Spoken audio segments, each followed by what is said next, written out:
નમસ્કાર મિત્રો, વિડીયોમાં તમારું સ્વાગત છે। જી હા મિત્રો, અત્યારે હાલ મોટા અને મહત્વના સમાચાર સામે આવી રહ્યા છે। તો મિત્રો, સમાચારમાં વાત કરીએ તો નાળિયેર પાણી કેટલાક લોકો માટે નુકસાનકારક પણ હોઈ શકે છે। એ વાત જાણો છો કે કેટલાક લોકોને હેલ્થ કન્ડિશન એવી હોય છે કે જેમાં તેમને નાળિયેર પાણી પીવાનું ટાળવું જોઈએ। જાણો નાળિયેર પાણી કયા લોકો માટે ખતરનાક સાબિત થઈ શકે છે। જી હા મિત્રો, અત્યારે હાલ મોટા સમાચાર સામે આવી રહ્યા છે।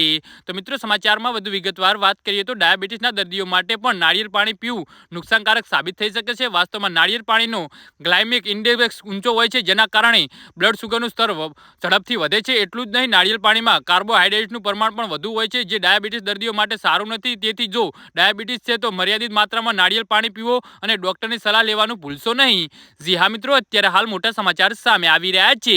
જે લોકોને હાઈ બ્લડ પ્રેશરની સમસ્યા હોય તેમને નાળિયેર પાણી પીતા પહેલા ડોક્ટરની સલાહ લેવી જોઈએ। નાળિયેર પાણીમાં ભરપૂર માત્રામાં પોટેશિયમ હોય છે। આવી સ્થિતિમાં જ્યારે પણ તે બીપી દવા સાથે પ્રક્રિયા આપે છે ત્યારે શરીરમાં પોટેશિયમનું પ્રમાણ વધે છે। આનાથી ગંભીર બીમારીઓ થઈ શકે છે। જેથી બીપીની દવાઓ લઈ રહ્યા છો તો ચોક્કસપણે ડોક્ટરની સલાહ લો। જી હા મિત્રો, તો આના વિશે તમારું શું કહેવું છે તો નીચે મારી કમેન્ટ બોક્સમાં જરૂરથી જણાવજો અને મારી યુટ્યુબ ચેનલને સબસ્ક્રાઇબ કરવાની ભૂલતા નહીં। વિડીયો પૂરો જોવા બદલ તમારો ખૂબ ખૂબ આભાર।